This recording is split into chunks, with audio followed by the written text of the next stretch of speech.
Good evening from Los Angeles, California. I'm Dr. Ryan Alva. Yesterday, Republicans unveiled their agenda, if you could call it that, for if they retake the House this November. But before we get to that, the most revealing preview into what that's going to actually look like came earlier this week when the overwhelming majority of the House Republican Conference voted against a law that would clarify the language of the Electoral Count Act. That somewhat obscure piece of legislation for the 19th century that governs how presidents are elected and how members of Congress can object to electors.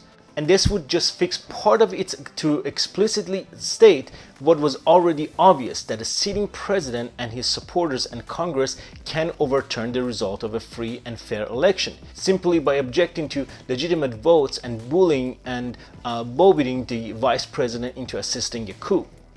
Again, this is straightforward stuff, sort of technocratic fix to the statutory language to make it clear you can do what Trump wanted to do. It's something that any politicians, even nominally interested in preserving American democracy, should support. But here's the thing, Donald Trump is not interested in preserving American democracy. He's objectively pro-coup, which means the Republican Party, which remains firmly under his control, is objectively pro-coup as well. Therefore, 203 House Republicans voted against this bill on Wednesday. Only 9 supported it, and as Democratic Congressman Peter Aguilar noted, not one of those 9 members will be in Congress next year. Not even one. So even before you get to the substance of the Republican Party agenda, you know where they're coming from. They're already on the wrong side of history. And what polls show, the number one issue for voters heading into the midterm is threats to democracy. Now, one of the other issues on top of mind for voters is, of course, abortion rights. Right now, in the post-Roe War, Republicans are eager to talk about just about anything else rather than reproductive rights, and their agenda includes promises of tax cuts and deregulations, which you can be sure is one of those things they will absolutely do if they have full power. And they already are against trans kids and social media and teachers who they have decided somehow that they are their enemy. The latter of which was exemplified by this truly unhinged rant from one of the parents in attendance to a big event yesterday put on by House Republican leadership. There are many other public education issues concerning parents like myself. The slow creep of critical race theory, diversity, equity, and inclusion, gender identity. Now we have SEL, which is social emotional learning. It's indoctrination disguised as programs like kindness initiatives or anti-bullying programs or diversity projects. These are all Marxist-style programs targeting our children. Of course, I learned today from that woman that apparently social and emotional learning and kindness initiatives, including anti-bullying, is a form of Marxist indoctrination. I did not know that.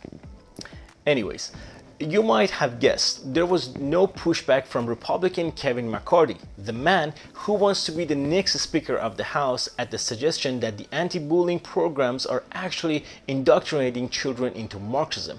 But that's because McCarthy wants that kind of culture war nonsense, that energy, to mobilize the base and suck up all the oxygen. Again, to stop people from voting and talking about abortion. Now, this is really interesting. When you look at this document, the GOP agenda has one scant mention of abortion rights, but it is pretty telling. Quote, protect the lives of unborn children and their mothers, end of quote. Now, just to be clear, it is simply untrue to say Republicans care about protecting the lives of pregnant people. They have shown themselves not to. And the abortion restrictions they have already pushed through that are existing in the country right now in states post-Roe make that clear. Let me give you an example. In Arkansas, a mother of 2 was forced to flee the state to receive an abortion after she learned that her pregnancy was non-viable at 19 weeks. That's after the cut of the Lindsey Graham proposed legislation and many other states. A pregnancy which was non-viable was high risk, but because her life wasn't immediately in danger, she was not allowed to receive an abortion in Arkansas. The Republican governor of Arkansas wanted to force her to continue to carry until she entered acute danger. In Ohio and other states under Republican rule, 2 more underage girls also had to flee the states so they could receive abortion that prevented them from carrying their rapist babies to term as children. And I say more, of course, because we already know of one girl who was just 10 years old when she had to cross the border into Indiana earlier this year to terminate her pregnancy, which was the product of child rape. Now, if Republicans had their way, those girls would have to flee the country instead. These stories, of course, are heartbreaking and raging. And keep this in mind, they are only the ones that we know about. These tragedies are unfolding silently, all across the country, all the time, which may be why Kevin McCarthy hedged when he was asked about a national abortion ban yesterday.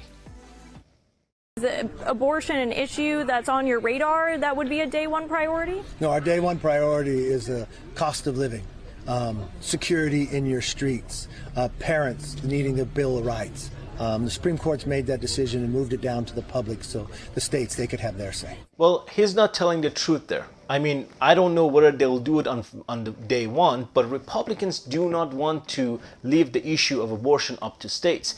They claim abortion is murder of children. Now, are they going to leave that to the states?